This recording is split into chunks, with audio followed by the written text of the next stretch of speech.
यीशु मसीह बाप के अंदर से नहीं आया, यीशु मसीह पवित्र आत्मा के द्वारा आया। अभी स्त्री का बीज प्रकट हो गया। अभी स्त्री का बीज, अब उत्पत्ति 3:15 में क्या लिखा है? प्रभु ने इस हवा को क्या बोला? तेरा बीज। और ये 4000 साल से शैतान वो बीज को ढूंढ रहा था। उसका सर उछलने वाला वही आने वाला है, उसको शैतान ढूंढ रहा था। इसीलिए वो अब्राहम के पास आया और अब्राहम को बोला, देख पारो तेरे को मारने वाला है अभी, और तेरा पत्नी को वो छीन के ले लेगा। सो अब्राहम डर गया और उसको बोला पारो को, ये मेरी बहन है। अब बहन ने बोला तो क्या हो गया? झूठ बोल दिया। झूठ बोला तो क्या हो गया? पाप हो गया। अब अब्राहम गिर गया। उसके बाद अबीमेलेक एक दिन उठा के जाने वाला था उसको, इसहाक को, वहां पर भी उसने झूठ बोल दिया। और फिर यूसुफ वो पारो के घर में जाकर वहां का मंत्र तंत्र पढ़ने लगा। वहां पर यूसुफ भी गिर गया। उसके बाद हम देखते हैं मूसा आके खड़ा हो गया। बहुत चैलेंजिंग आदमी, होशियार आदमी,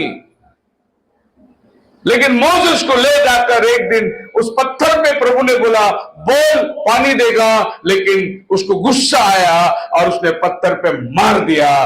प्रभु बोला तू इधर गिर गया, अभी तू भी नहीं जाएगा अंदर। प्रभु क्या करता था? लोगों को गिराता था। शैतान देखा ये भी गिर गया, ये नहीं है बीज। अब्राहम गिर गया, झूठ बोला, वो भी बीज नहीं है। याकूब गिर गया, वो भी बीज नहीं है।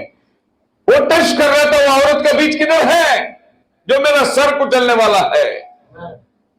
एक दिन आ गया दाऊद राजा, इजराइल का राजा, क्योंकि वचन में लिखा है दाऊद का बेटा ये धरती पर आने वाला है मसीहा बनकर। और शैतान दाऊद के पास आ गया और दाऊद एक दिन युद्ध में जा रहा था। शैतान ने दाऊद को बुला, रहे तो अभी बहुत बड़ा हो गया है, तेरी ताकत बहुत बढ़ गई है, अभी तुझे जाने की जरूरत नहीं, इतना साल में कभी युद्ध तो हारा नहीं, अब तेरे बच्चे लोग युद्ध करेंगे, तू अपना घर में आराम कर। और दाऊद शाम को टेरेस में ऐलान आराम कर रहा था। ये देख के युद्ध में लोग लड़ रहे हैं और दाऊद खा पी के टेरेस में आराम कर रहा था। टेरेस में आराम करते करते क्या देखा कि बगल में एक औरत नहा रही है। उसने बोला ये औरत कौन है? बोले उसका उरिया का पत्नी है। बोले लेके आओ उसको, दाऊद राजा है, कुछ भी कर सकता है। और औरत को ले आकर उसके साथ कुकर्म किया। उसके बाद में औरत गर्भवती हो गई। पता चला कि वो गर्भवती हुई तो दाऊद अभी कैसे छुपेगा? तो उसने उसका आदमी को बुलाया, आजा, कैसा है युद्ध में, कैसा है, क्या खबर है? राजा लड़ रहे हैं, हम लोग तैनात है, कुछ नहीं है, आपको घबराने की जरूरत नहीं है। उसके हाथ से चिट्ठी लिखा, बोले जा घर पे, आज रात को खा पी के आराम कर और कल युद्ध में जाना, तू ये चिट्ठी लेके जाना साथ में। लेकिन वो आदमी घर को नहीं गया, वो दाऊद के देवड़ी पे पायरी पे रात को सो गया। सवेरे दाऊद देखा, अरे तू घर पे नहीं गया? बोले नहीं साहब, मेरे दोस्त लोग युद्ध में मैदान में, मेरे भाई लोग लड़ाई कर रहे हैं, मैं कैसे खा पी के घर में जाकर मेरे बीवी के साथ सोऊंगा? मैं नहीं सोऊंगा, इसीलिए मैं इधर ही सो गया। दाऊद राजा फिर फंस गया, क्योंकि दाऊद राजा सोचा आज रात ही अपने बीवी के पास गया होता तो बोल सकते हैं वो बच्चा मेरा नहीं उसका है, ये बोल सकता था। लेकिन वो भी प्लान फेल हो गया उसका। अब बोला अभी आदमी को मारने के सिवा पर्याय नहीं है। उसने चिट्ठी लिखा और बोला कमांडो को इसको युद्ध में आगे डालो, मर जाना चाहिए, जिंदा नहीं आना चाहिए। और वो राजा का चिट्ठी लेकर, क्या विश्वासी आदमी, देखो खुद का मौत को जेब में लेके जा रहा है और जाकर कमांडर को दिया। उसने पढ़ा, राजा बोलते इस आदमी को आगे भेजो, मरवा डालो, वापस जिंदा नहीं आना चाहिए। और ये आदमी जाकर युद्ध में मर गया। वहां से खबर आ गया उरिया मर गया, सब रोने धोने लगे। दाऊद राजा बोला कोई बात नहीं, मैं उसको अपना पत्नी बनाता हूं। लोग बोले वाह दाऊद कितना अच्छा राजा है, देखो उसका आदमी मर गया लेकिन उसका औरत को उसने सहारा दिया, कितना अच्छा। लोग जब तारीफ कर रहे थे, खुदा का बंदा नातान आ गया, बोला ए राजा एक छोटी सी कहानी देता हूं। यीशु मसीह हमेशा कहानियों में बात करता था, पुराना नियम में भी बहुत सारे कहानी है। वो कहानी क्या है सुन। एक अमीर आदमी था और एक गरीब आदमी था।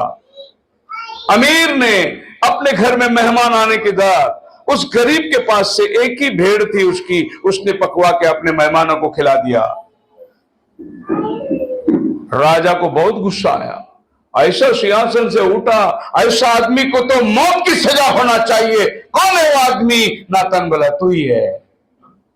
हाँ, तेरे महल में 1000 रानी है तेरे पास में, तू बेचारा वो गरीब उरिया का पत्नी को, उसका आदमी को मरवा के तो लेकर आया।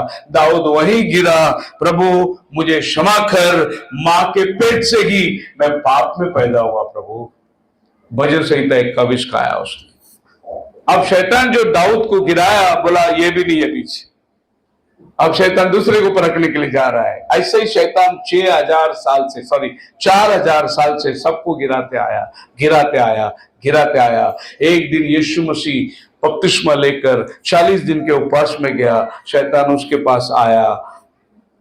अब इतना लोग को परखा ना 4000 साल में, एक भी स्त्री का बीज नहीं निकला। अब ये किसका बीज है देखना है। उसको बोला यदि तू परमेश्वर का पुत्र है तो ये पत्थर को रोटी बना।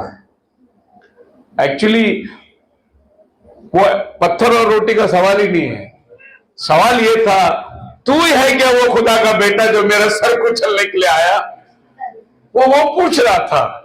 यीशु मसीह ने बोला मनुष्य केवल रोटी से नहीं, परमेश्वर के मुख से निकला हुआ वचन से जिएगा। शैतान को बहुत बड़ा झटका लगा। पहला बार 4000 साल में कोई तो मेरे को मुंह तोड़ जवाब दिया। मैंने अब्राहम को गिराया, दाऊद को गिराया, याकूब को गिराया, यूसुफ को गिराया, मोसेस को गिराया। ये पहला आदमी है जो मेरे को झटका दिया। दूसरे शब्दों में ऐसा कह सकते हैं हम लोग कि शैतान आकर उसको बोलता है यदि तू परमेश्वर का पुत्र है तो इस पत्थर को रोटी बना। क्योंकि 40 दिन हुआ था यीशु खाना नहीं खाया था, उसको अभी आज रोटी चाहिए। उपवास तोड़ने के लिए क्या चाहिए उसको? और शैतान वही चीज को आपके पास लेके आएगा जो आपको बहुत जरूरी है। आप जाओ मार्केट में और आपने लिया टमाटर 50 रुपए का, आपने 500 रुपए दे दिया उसको और उसने आपको पैसा छुट्टा करके दे दिया। मान लो कि उसने आपको 500 रुपए ने आपने 100 रुपए दिया, उसने 500 समझकर आपको 450 रुपए दे दिया। और 450 रुपए आपको मिलने के बाद आपने क्या देखा? उसका ध्यान नहीं है। वो सोचा कि मैं 500 दिया लेकिन मैंने 100 रुपए दिया। इधर कौन देखता है? आजू बाजू भी कोई नहीं है। दुकानदार भी भूल गया, पैसे की जरूरत भी है अपने को, कड़की का टाइम है। तो आप 450 रुपए लेके जैसा मुड़ोगे, शैतान बोलता है वाह गुरु, लालच आ गया तेरे अंदर, चोरी का पैसा लेके जा रहा है तू। इस तरीके से शैतान ने सबको परखते परखते परखते परखते देखा कि सब झूठे निकले, उसमें सबसे बड़ा मैं हूं। सब गद्दार निकले, उसमें सबसे बड़ा मैं हूं। बोलने के लिए नहीं शर्माता। पौल बोलता है अगर कोई पापी है तो सबसे बड़ा मैं हूं। पौल बोलता है मैं पौल से कोई अच्छा तो नहीं है। तो शैतान सबको परखते परखते आ गया। यीशु मसीह के पास जब आगे खड़ा हुआ तो प्रभु यीशु मसीह ने वचन का तलवार निकाला। क्या निकाला? वचन का तलवार। मनुष्य केवल रोटी से नहीं परंतु परमेश्वर के मुख से निकला हुआ वचन से जिएगा। दूसरे शब्दों में अगर बोलूं तो निकाला शैतान ने तलवार। क्योंकि परमेश्वर के बच्चे हमेशा वचन की तलवार से लड़ते हैं। तो शैतान ने एक परता बताया, अगर तो खुदा का बेटा है तो पत्थर को रोटी बना सकता है, वाक्य बना सकता है। अगर वो 5 रोटी 5000 को खिला सकता है, अगर 40 साल जंगल में वो मन्ना खिला सकता है तो पत्थर को भी रोटी बना सकता है। उसने उसके लिए असंभव काम नहीं बताया। लेकिन प्रभु यीशु मसीह ने वचन का दूसरा भाग निकाला, यूं तलवार निकाला, भोग दिया उसको, बोला मनुष्य केवल रोटी से नहीं परमेश्वर के वचन से जिएगा। शैतान घायल हो गया। पहला बार कोई वचन से मारा। बोलो हालेलुया। आप समझ रहे हैं ना? आप शैतान बोला दूसरा परीक्षा इसके पास डालेंगे, सेकंड टाइम टेस्ट करेंगे। शैतान हमेशा टेस्ट करते रहता है। दूसरा बार उसने बोला आप इधर आओ, आप यहां से ये सब जो दिखाई दे रहा है सब देखो, पूरा शहर चकमक चकमक चकमक, ये राजा राजधानी सब कुछ, ये सब मैं आपको दे दूंगा, आप मुझे प्रणाम करो। फिर यीशु मसीह ने कहा तू अपने परमेश्वर की परीक्षा ना कर।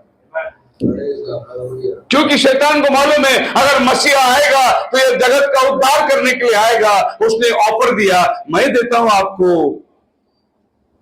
आप आइए। यीशु मसीह ने बोला परमेश्वर को परीक्षा मत कर। दूसरे शब्दों में शैतान परीक्षा यीशु का ले रहा था, लेकिन यीशु ने क्या बोला? ये तेरा नमन नहीं करेगा, तू इसका नमन कर। तेरा परमेश्वर तेरे सामने खड़ा हुआ है, इसकी नमन तू कर। प्रभु ने वहां खुले ऐलान करके दिखा दिया कि तेरे सामने जो खड़ा है वो तेरा परमेश्वर है, लेकिन शैतान उलझन में पड़ा हुआ है। तो शैतान एक बाजू पढ़ा रहा है, यीशु दूसरे बाजू पढ़ा रहा है। अभी तक हमारे भाई नागपुर से आए गोपाल दास जी मत्ते 28 पढ़ते रहे। जब उन्होंने यूट्यूब देखा तो मत्ते 28 का ऊपर एक और वचन है, प्रसिद्ध 38। शैतान दुनिया को मत्ते 28 पढ़ा रहा है, खाली पत्थर को रोटी बना, पत्थर को रोटी बना, पत्थर को रोटी बना। यीशु मसीह बोला मनुष्य रोटी से नहीं जिएगा, परमेश्वर के वचन से जिएगा। दूसरा बाजू बताया उसने। और आज भाई को दूसरा बाजू मालूम पड़ा कि पिता पुत्र पवित्र आत्मा का नाम यीशु मसीह है, और उसने यीशु मसीह के नाम में बपतिस्मा ले लिया। यही शैतान गिराते गिराते गिराते आया, और जब यीशु मसीह के पास आया उसको गिरा नहीं सका, क्योंकि उसके अंदर वो स्त्री का बीज जो वायदा किया था वो बीज वो सामने निकल गया। अब शैतान उसके पीछे लग गया, बोला यही है, इसको मैं गिरा नहीं सका। 3 पाप के बारे में बाइबल बात करता है। पढ़िए पहला दूसरी यूहन्ना की किताब 2 अध्याय का 16 वचन। मुझे लगता है 1 जॉन या 2 जॉन है, 2:16 लिखा है। 2 जॉन 2:16 देखिए।